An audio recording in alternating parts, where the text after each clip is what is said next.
오늘 에스더에 대한 말씀을 드리고자 합니다. 인도에서 구스 땅에 이르는 광활한 제국 페르시아가 이제 나라를 건국하고 얼마 있지 않아서 아하수에로 왕이 127개의 지방을 다스렸습니다. 지도를 보시면 인도에서 저 아프리카 땅까지 또 유럽의 한 부분까지 이렇게 점령해서 거대한 제국이 세워진 것을 볼 수가 있습니다. 대부분의 학자들은 아하수에로 왕이 누군가 똑같은 이름이 페르시아 왕 이름에 나타나 있지 않기 때문에 그가 누군가 찾아 나섰는데 크세르크세스 1세 다리우스 왕 그 다음으로 집권했던 크세르크세스 1세로 이해를 합니다. 그는 집권 초기에 이집트와 바벨론에서 일어난 반역 사건을 다루기 위해서 20여만 명의 군대를 동원해서 진압을 하고 승리를 거두었습니다. 그때 참전했던 장교들을 불러서 6개월 동안 잔치를 벌였는데 바로 그것이 1장에 나오는 아하수에로 제3년에 있었던 잔치로 그렇게 볼 수가 있습니다.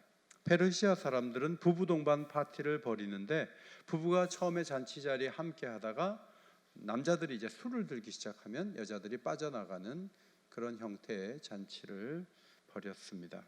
잔치를 베푼 7째 날 아하수에로 왕은 왕후 와스디를 사람들 앞에 내세우려고 내시 7명을 보냈습니다.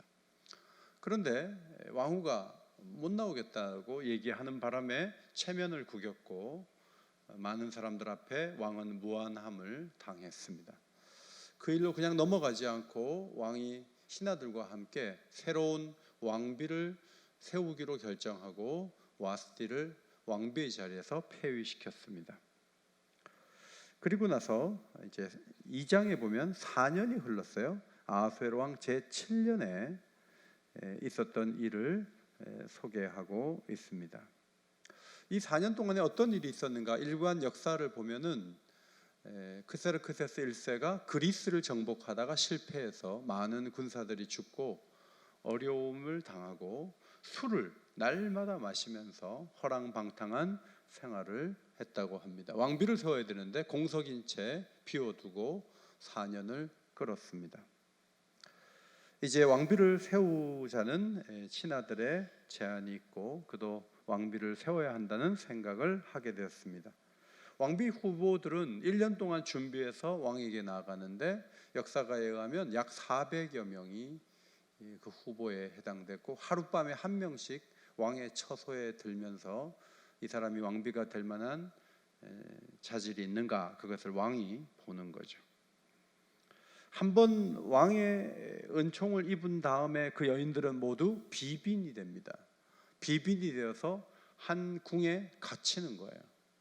우리도 이 청와대에 별궁이 있는데 7명의 후궁을 가두어 두었던 그런 공간이었다고 들었어요.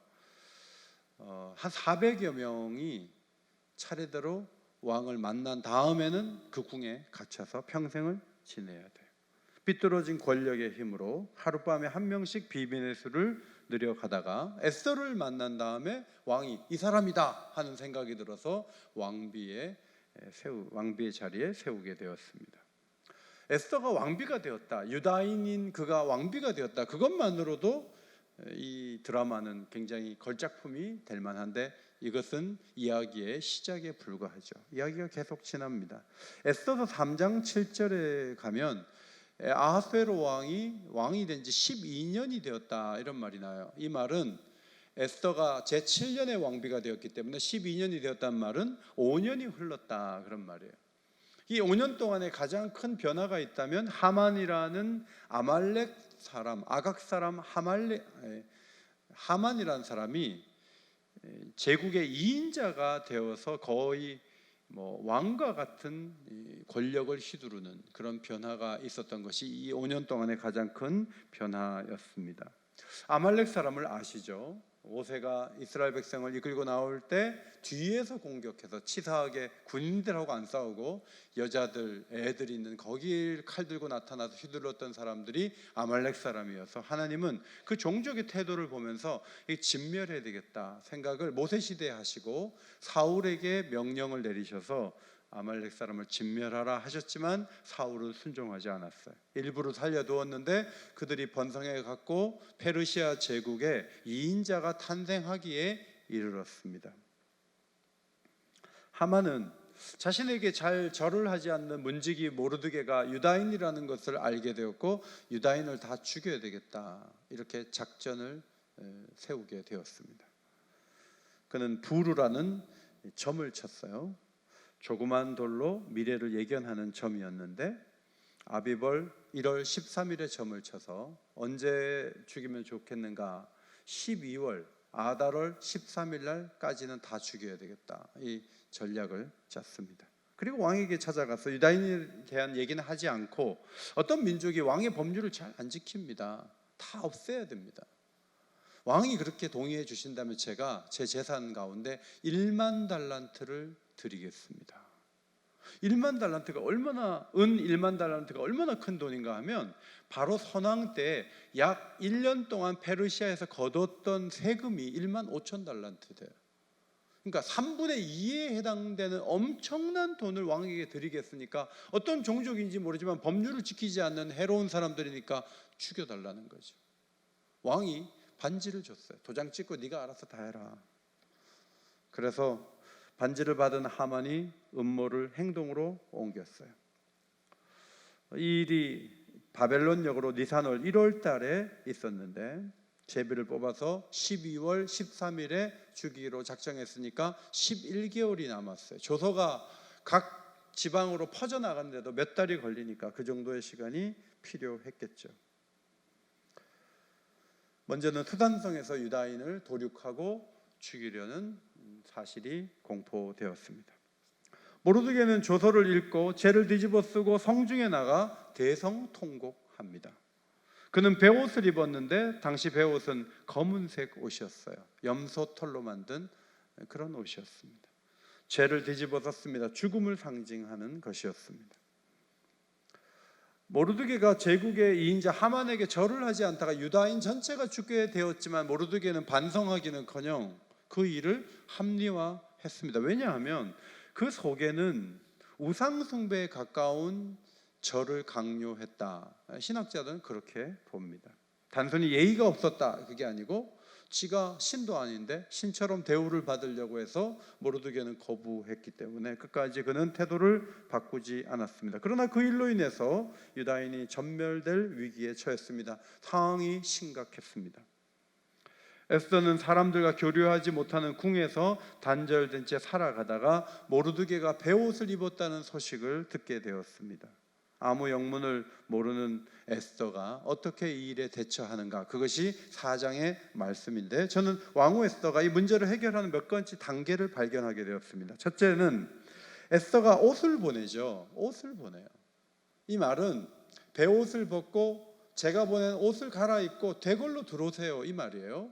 베옷을 입은 자는 대궐에 들어가지 못해요. 그러면 왕비를 만날 수가 없어요. 왕비를 만나려면 옷을 벗고 옷을 갈아입고 자초지정을 설명을 하라는 거예요. 들어오라는 거예요. 사실 모르드게가 베옷을 입었다는 얘기를 듣고 무슨 사정이 있나 보지, 뭐 슬픈 일이 있나 보지, 기도 제목이 생겼나 보지, 나도 왕비가 되니까 바빠, 나를 도와주고 나를 키워준 건 고맙지만 무슨 일이 있든지 내가 무슨 관계야, 나는 이제 왕비인데, 그럴 수 있잖아요. 아들이 국회의원 됐는데 국회의원 되면 아들이 부모님 자주 찾아갈 수 있습니까? 지역구 돌고 국회 일을 하고 이런저런 일 하다 보면은 부모가 뭐예요? 부모가 굶어도 잘 몰라요. 그 정도로 바쁘게 지내요. 에스더도 바빴을 거예요. 힘들었을 거예요. 그래서 무관심할 수 있었습니다. 그러나 베옷을 입고 있다는 사실을 감지하고 무슨 일이 있는지를 옷을 보내서 갈아입혀서 들어와서 얘기를 나누려고 하는 이 태도, 이게 매우 귀중하다, 그런 말씀이에요. 사람마다 문제가 생기면 아무 말을 안 하죠. 그러나 사인이 나타납니다. 오늘 모르드게는 베옷을 입음으로 자신의 상황을 하나님께도 아뢰지만 사람들에게도 드러냈어요. 여러분, 열심히 전화를 하던 사람이 하루에 아침 저녁으로 전화를 하던 사람이 일주일 때 전화를 안 합니다. 그러면 그 사람에게 무슨 일이 생긴 게 아니겠습니까? 카톡을 늘 하던 사람이 카톡 계정을 닫아버렸어요. 그럼 무슨 일이 있는 거예요. 말을 좋아하는 사람이 어느 날 침묵하고 열정으로 움직이던 사람이 수동적으로 바뀌어요. 그러면 그 사람 편에서 문제가 생긴 것이 드러났잖아요. 그러면 반대편에서 그거를 보면서 무슨 일이 있네 하고 한번 만나주기라도 해야 되는데, 오늘의 비극은 무슨 사인을 보내든지 사람들이 가만히 있다는 거예요. 무슨 일이 있겠지 하지만 가보지 않아요. 전화도 하지 않아요. 너무 자기 일에만 집중하는 거죠. 여러분이 아시는 대로 이 사건은 에스더를 통해서 해결이 돼요. 에스더를 통해서 해결이 되려면 모르드게가 정보를 줘야 되고 모르드게가 신앙적인 힘을 불어넣어 줘야 돼요. 그런데 에스더가 모르드게에게 관심이 없어요. 그러면 하나님이 해결하려고 하는 길이 막히는 거예요. 어쩌면 위기가 현실이 될 수가 있는 거예요. 이 위기를 풀어나가는 첫 번째 단계가 뭐냐면 에스더가 베옷을 입었다는 사실을 인지하고 모르드게에게 옷을 보내는 거예요. 이것이 첫 번째 문제 해결점이었다 하는 거예요. 플로리다에서 아파트가 무너지기 며칠 전부터 지하실에 물이 찼다는 거예요. 벌써 이 건물은 뒤틀리기 시작했고 관들이 터지기 시작했고, 그래서 물이 차고 넘치고 있는 상황인데도 불구하고 사람들을 그대로 방치하다가 후진국도 아닌 미국에서 150명이 넘는 사람들이 건물에 깔려 있어요. 전조 현상이 있잖아요. 그걸 막을 수 있는데 무관심하니까, 지나치니까 그 다음 조치가 이어지지 않은 거죠. 여기에 문제가 있어요. 우리가 왕비는 아니지만 누군가 사인을 우리에게 보낸다면 뭐가 이상이 있다 하고 가봐야 돼요. 전화해봐야 돼요. 만나봐야 돼요. 알아서 털고 일어나겠지, 못 털고 일어날 수도 있어요. 주변에 코로나 시대에 좀 더 관심을 기울이고 어떻게 지내는지 전화 한 통이라도 돌릴 수 있는 열정, 이것이 에스더에게서 배울 수 있는 모습이에요. 두 번째 단계는 에스더와 모르드게가 서로 소통하는 모습인데 입장이 서로 다르죠. 에스더는 사람을 보냈어요. 하닥이란 내시를 보내서 무슨 영문인지를 알아보죠. 모르드게가 말합니다. 이거는 단순한 일이 아닙니다 하고 왕의 금고에 넣어놓은 돈에 대한 얘기를 하는 것으로 봐서 이 구체적인 정보를 그가 알고 있다는 것으로 봐서 신학자들은 모르드게가 단순한 문지기가 아니라 이 거대한 제국의 회계 담당자였다, 그렇게 봅니다.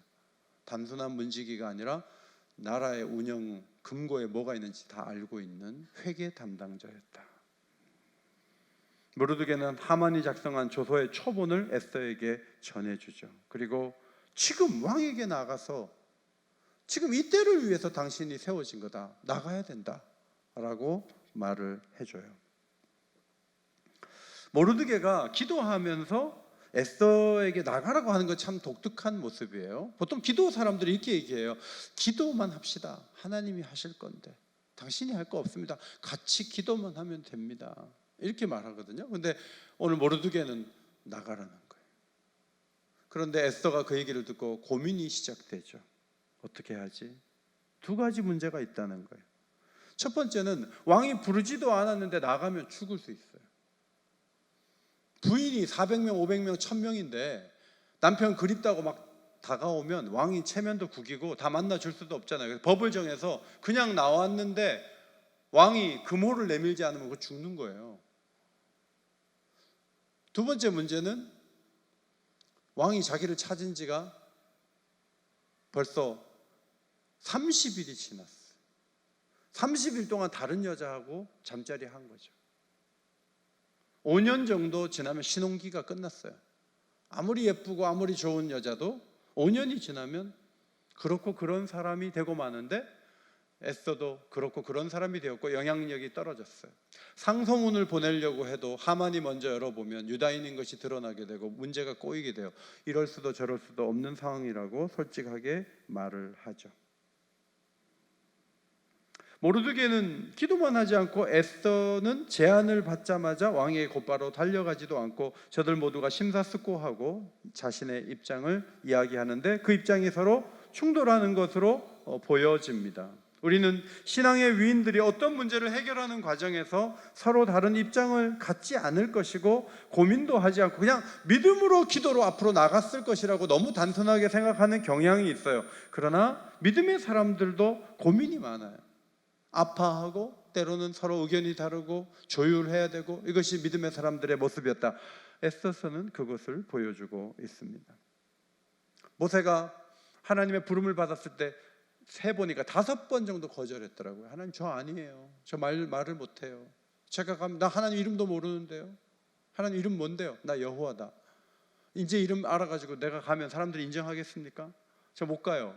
그 말을 5번 해요. 5번. 얼마나 그 고민이 깊어요. 대통령 후보 뽑는다 그러니까 막 수십 명씩 내가 대통령 되겠다고 막 나서잖아요. 하나님의 사람들 공통점 가운데 하나는 나다! 이런 사람이 별로 없어요. 전 아닌 것 같다고. 사실 그런 사람이 훌륭한 사람들이에요. 고민하는. 다윗도 어린 시절 기름 부음 받았지만 왕이 되기까지 얼마나 두려움이 많았고 얼마나 죽음의 위기를 많이 건넜는지. 다윗이 어린 시절 고생 많이 했어요. 바울은 기적의 사도였지만 2년 동안 예루살렘에서 허송세월했고 바다 위에 갈 때 폭풍이 일어났고 죽기 직전까지 갔어요. 그런데 그 불안해하는 바울에게 하나님이 나타나셔서 이 배 안에 있는 생명들 아무도 죽지 않는다고 말씀해 주실 때 비로소 안도의 한숨을 쉴 수가 있었어요. 믿음의 사람들도 힘겨워요. 믿음의 사람들도 어려운 일에 계속 둘러싸였어요. 몇 달, 몇 년 고민하면서 울고 기다린 그런 일들이 믿음의 사람들에게 너무 많은 거예요. 모르드게가 말해요. 지금이다. 에스더, 너를 통해서 하나님이 일할 거야. 에스더가 말합니다. 아직은 아닙니다. 제가 아닐 수 있습니다. 다른 길이 있지 않을까요? 제가 나갔다가 죽을 수도 있습니다. 상반된 입장이죠. 그러나 이들이 대화의 과정을 거치면서 뭔가 하나님이 원하는 해결책에 점점 다가서는 거예요. 상담을 잘하는 분들은 그렇게 말하죠. 심각한 문제를 가지고 오면 그 일을 겪은 분이 자매님이 최초가 아닙니다. 한 달 전에도 똑같은 사례가 있었습니다. 그런데 그분이 지금 해결했습니다. 당신도 해결할 수 있습니다. 내담자가 처음 경험해야 된 게 뭐죠? 아, 내가 겪은 일이 지구상에서 살아간 사람 중에 최초의 사람은 아니었구나. 나하고 비슷한 일을 당한 사람이 너무 많구나. 여기서부터 이제 문제가 해결되기 시작하는 거예요. 성경이 말하는 것도 그거예요. 믿음의 선진들이 어려운 과정을 참 많이 겪었다. 그 자체가 우리에게 위로예요. 누구는 그냥 한 번에 된 줄 알았는데 그 사람도 재수를 이어가면서 뭔가를 했고 결국 문이 열렸다. 그걸 성경이 보여주면서 우리에게 하는 말이 뭐냐면, 너도 어렵지만 믿음의 선진처럼 인내하고 기도하다 보면 때가 되면 열린다. 그것을 성경이 계속 우리에게 보여주는 거예요. 아브라함이 장래 유업으로 받을 땅에 나아갈 때 갈 바를 알지 못하고 나갔다. 여러분, 이 말은 무슨 뜻이죠? 택시를 탔는데 기사가 어디로 갈까요? 아무 데나 갑시다. 그런 얘기예요. 정확한 지점을 모르는 거예요. 그런데 하나님이 떠나라 그러니까 본토 친척 아비집을 떠나야 되는 그 답답함을 우리가 어떻게 가늠할 수 있겠어요? 그 고민과 그 아픔, 목적지도 모르고 떠나야 되는 거예요. 떠나라고 떠나는데 목적지를 몰라요. 이것이 아브라함이 겪은 첫 번째 아픔이죠. 두 번째 아픔, 시험을 받을 때 믿음으로 이삭을 드렸으니, 아들을 제물로 바쳐 드리는데 속이 편했을까요? 부인 몰래 드리면서 빨리 드리고 집에 가야 된다고 생각했을까요? 아니요, 피눈물을 흘렸을 거예요. 아들을 잡아야 된다. 번제로 드려야 된다. 영문도 모르고 따라오는 그 아들의 뒷모습을 보면서 아버지는 울고 또 울었을 거예요. 그런 성경의 인물들의 그 고민을 우리가 알아야 돼요. 인류 최초로 나만 고민이 있어요? 내가 제일 어려워요? 그렇지 않아요. 나보다 훨씬 어려웠던 사람들이 많이 살았어요. 그들도 믿음을 가지고 있었어요. 예수께서 아버지의 뜻에 의해 십자가를 지러 이 땅에 오셨고 대속물이 되겠다고 말씀을 여러 번 하셨잖아요. 그럼 마음은 정리가 되셨을 것 같은데 겟세마네 동산에서 기도하다가 제자들에게 이렇게 말하죠. 내 마음이 매우 고민하여 죽게 되었으니. 예수님 정도 되시면 뭘 고민하십니까? 이미 다 마음에 정리가 되지 않았을까요? 아니요. 십자가 지기 전에 고민하고 또 고민하시는 거예요. 그게 예수님이에요. 순종의 사람과 불순종의 사람의 차이는 이것입니다. 순종의 사람은 순종의 길 위에서 고민하고, 불순종의 사람은 불순종의 길 위에서 고민하다가 불순종하는 거예요. 순종의 사람은 순종의 길 위에서 고민하다가 순종하고, 불순종의 사람들은 불순종의 길 위에서 고민하다 불순종하는 거예요. 고민하기는 마찬가지예요. 결론이 다를 뿐입니다. 모르드게에게 옷을 입으라 하는데 모르드게는 베옷을 벗지 않았고, 모르드게가 에스더에게 왕을 만나라 하지만 에스더는 만날 입장이 못 된다고 대답을 했습니다. 두 사람은 소통이 되지 않죠. 서로 다른 입장을 주고받으면서 두 사람이 서서히 하나의 의견으로, 하나의 행동으로 이렇게 옮겨가는 것을 보게 됩니다. 저는 이 과정이 매우 중요하다고 봅니다. 조율을 할 때 소리를 수도 없이 때리죠. 그러면서 조율사는 조금씩 조율을 하면서 있어야 될 그 위치에 음이 가도록 계속 끌어올리거나 낮추죠. 그래서 정확한 음을 찾아내는 것처럼 우리들도 하나님이 원하시는 어떤 일을 할 때 고민도 하고 아픔도 겪고 힘든 시간들이 있고 누군가 도와줄 것 같고 하나 될 것 같은데 서로 딴 얘기를 하는 거예요. 그런데 두 사람이 의견을 나누면서 하나로 이렇게 가게 되는 그 과정들, 이것을 에스더서가 보여주는 것입니다. 그 과정을 보시면서 하나님이 도와주세요. 세 번째 단계는 함께 3일 동안 금식 기도를 하고 왕 앞으로 이제 나가는 모습을 우리가 보게 됩니다. 모르드게는 에스더의 상황 설명을 수용하며 받아주기보다는 단호하게 말했습니다. 에스더가 혼자 궁에서 왕비로 그냥 있을 거라고 생각하지 마라. 14절, 유다인은 다른 데로 말미암아 노임과 구원을 얻을 것이다. 포로로 잡혀왔지만 유다인이 이렇게 멸절한다면 하나님의 구원 계획이 무너지는데 하나님이 유다인을 그냥 두실 리가 있는가? 에스더가 가만히 있어도 다른 방법으로 얼마든지 하나님은 구할 수 있지만 이때를 위해서 왕비가 된 에스더가 뒷짐지고 있으면 너는 화를 면치 못한다. 그렇게 강력하게 경고했습니다. 페르시아의 법에 의해서 왕에게 못 나가는 것, 한 달 동안 에스더를 가까이 하는 것 물론 중요하지만 더 중요한 것은 네가 나서서 하나님 백성을 살려야 된다. 그 섭리를 이루어야 된다 하는 것이죠. 이 강력한 제안을 듣고 에스더가 유다인의 생존을 위해 죽음을 각오하고 왕을 만나기로 했습니다. 그리고 말합니다. 16절에 아주 유명한 말씀, 죽으면 죽으리다. 같이 한번 읽겠습니다. 시작. 죽으면 죽으리다. 죽으면 죽으리다 라고 말했습니다. 에스더는 모르드게에게 기도를 부탁하죠.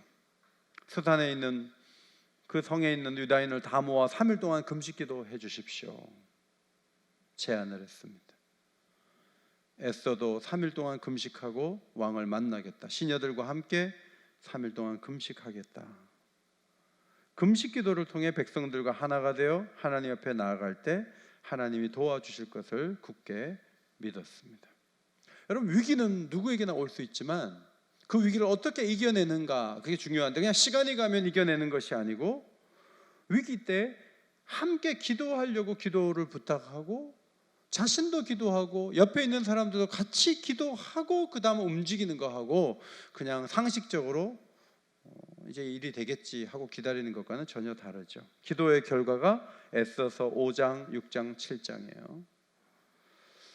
그 소개한 내용을 보면 어떤 드라마보다도 아주 놀랍죠. 잠이 오지 않아서 아하수에로 왕이 역대 일기를 가져다가 보는데 그걸 듣는데 읽어주는 사람이 모르드게 얘기를 읽어주는 거예요. 모르드게가 음모가 있어서 왕을 죽이려고 하는 시도가 있었는데 그때 건져주는 그런 공을 세웠는데 그럼 뭐 상을 줬느냐? 아무것도 안 줬습니다. 그래, 상을 줘야 되겠다 해갖고 상을 어떻게 주냐면 하만의 제안대로 이 공로가 있는 이 모르드게를 위해서 하만이 2인자가 길잡이가 되어서 끄는 말을 타고 성을 한 바퀴 돌죠. 하만은 갑자기 뭐 자기가 탈 줄 알았는데 자기가 모르드게를 태울 줄은 몰랐어요. 무너지기 시작하는 거예요. 돌아오자마자 에스더가 초대한 두 번째 잔치에 가죠. 에스더가 말을 아끼다가 잔치 자리에서 드디어 왕에게 요청을 하는데 왕은 나라의 절반이라도 주려고 했거든요. 이렇게 얘기했어요. 나와 내 민족이 팔려서 죽임과 도륙함과 진멸함을 당하게 되었나이다. 왕비를 죽이려고, 왕비의 민족을 죽이려고 했던 사람이 있다는 거예요. 왕비를 죽이려고 했다. 이 왕은 막 기절할 일입니다. 누구냐? 그가 누구냐? 대적 원수 하만입니다. 바로 옆에 있는 하만이라는. 왕이 막 너무 화가 나갖고 밖으로 나갔어요. 너무 급하니까 하만이 에스더에게 살려달라는 표시겠죠. 에스더가 앉아있는 걸상에 얼굴을 묻었으니까 지금 모양이 어떤 모습인지 알겠죠? 아시겠죠? 심각한 상황이 되었습니다.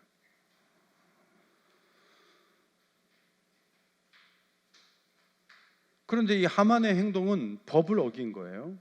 왕의 여자들에게는 7발자국 안으로 들어가면 안 돼요. 7발자국 뛰고 있어야 돼요. 그 안에 접근하면 왕에 대한 중대한 잘못을 저지르는 거예요. 왕이 돌아와서 이놈이 왕비를 강간을 하고자 하느냐, 군사들이 에워싸죠.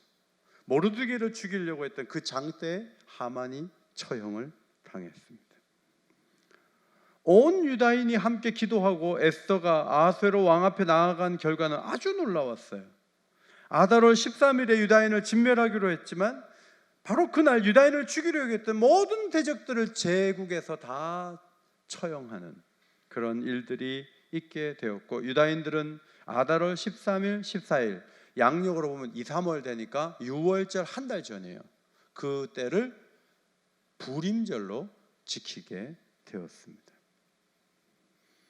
에스더가 민족을 구하는 그 단계들을 기억하는 것이 영적 거인의 인생 법칙을 몇 가지 배울 수 있는 길이라고 말씀을 드립니다. 첫째로는 사인을 보낼 때, 누군가 사인을 보낼 때 관심을 기울이라. 누군가 사인을 볼 때 관심을 기울이라. 얼마 전에 고3 아이가 사라진 지 몇십일 돼가지고 막 찾았잖아요. 걔가 사인을 보냈을 거예요. 집에서. 식구들이 그 정도인지 모르고 방치한 거죠. 가정적으로, 사회적으로, 교회적으로 사인들이 온단 말이죠. 그걸 무시하면 그 다음에 어려워져. 그 사인을 듣고 그 사인에 대처하는 것이 매우 중요해요. 두 번째, 누구나 고민하며 결정을 내리는데 힘들 수 있다는 것을 기억합시다. 얼마든지 믿음의 사람들도 최악의 상황을 고려하죠. 때로는 결정을 미루면서 아파합니다. 밤을 새웁니다. 잠이 안 와요. 그러나 고민의 결과가 실행적 순종으로 가고 공동체를 위하는 것이라면 하나님이 도우시죠. 고민하다 무너지는 것은 하나님의 뜻이 아니에요. 고민하는데 공동체를 위해야 돼. 나라를 위해야 돼. 사회를 위해야 돼. 이게 매우 중요한 것입니다. 세 번째, 중요한 행동을 하기 전에 함께 기도하며 하나님을 찾고 도전하는 것이 필요합니다. 지난 금요일 한정훈 선교사님께서 체코슬로바키아의 모라비안 교도에 대한 말씀하셨는데, 모라비아라는 이 동네가 있더라고요. 체코에. 거기에 있는 사람들이 개신교 신앙을 가지고 캐톨릭에 맞서서 전쟁을 했어요. 그리고 그들이 패배하고 독일로 몇백 명이 가게 되었습니다. 자유를 위해 찾아간 독일 헤른후트라는 곳에서 24시간 탑을 세워놓고 기도를 일주일씩 했대요. 남자 여자 두 사람이 저기 공개적인 저 장소에서 기도를 했다는 거예요. 기도를. 근데 여러분, 2명씩 기도를 일주일씩 했는데 그 일을 모라비안 교도들이 몇 년 동안 했냐면 100년을 했다는 거예요. 좀 깜짝 놀랐어요. 40일이 아니고 100년 동안 이 사람들이 돌아가면서 기도를 한 거예요. 100년 동안. 무슨 일이 있었습니까? 1727년부터 60년까지 21개국에 226명의 선교사를 파송했다는 거예요. 모라비안 교도들이 100년을 기도하니까 아직 교회들이 세계 선교에 눈도 뜨기 전에 하나님께서 그들을 사용하셔서 선교사를 보내는데 숫자가 얼마 안 돼서 226명이면 거의 10집 중에 한 집에서 선교사로 나간 거예요. 이게 얼마나 위대한 일인가 하면 윌리엄 캐리가 인도에 가기 전 70년 전이에요.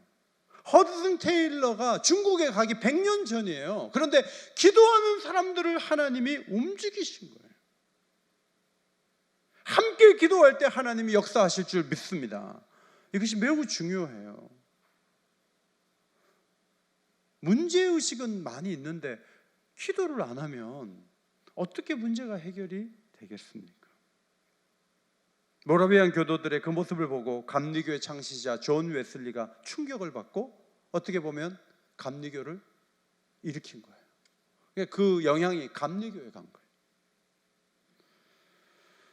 지난 금요일 날 한정훈 선교사님이 파송 전에 섬기던 교회에서 훈련했던 사역반 식구들이 7명이 오셨어요. 저희 교회에 와도 되냐 그래서 아니 우리 교회 권사님도 못 오시는데 오시면 땡큐죠. 오세요 그랬어요.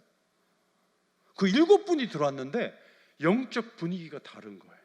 막 기도하는데 막 불같이 기도하는 거예요. 저녁에 밤에 제가 와 기도하는 권사님이 7명만 더 오면 여기가 이렇게 불이 될 수 있구나. 제가 그걸 다시 알았어요. 우리 교회 권사님들은 무슨 일인지 대면 예배 잘 금요기도에 오지도 못하는데 하나님이 사랑의 교회 권사님들을 보내셔가지고 우리 교회가 뜨겁게 기도하게 하신 거 뭘 보게 하시는 거죠? 같이 기도해야 소망이 있다는 거예요. 주저앉아 있지 말라는 거예요.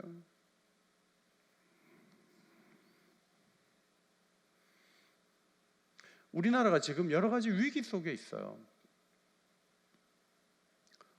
어제도 어떤 글을 보니까 우리나라에서 스스로 목숨을 끊는 사람이 1년에 10,000명이 넘는다는 거예요. 이런 나라가 어디 있어요? 10,000명이 넘게 죽어요. 스스로. 여기 사인 이 나라가 위기라고 사인 보내는 거 아닙니까?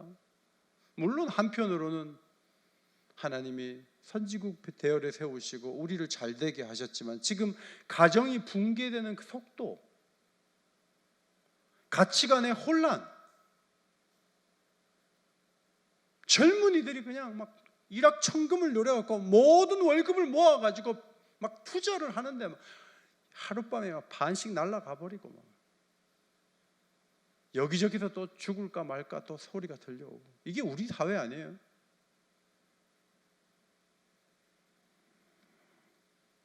그때 우리는 우리끼리 모여가지고 그냥 우리끼리만 예배드리면 되는 게 아니에요. 관심을 기울여야 돼요.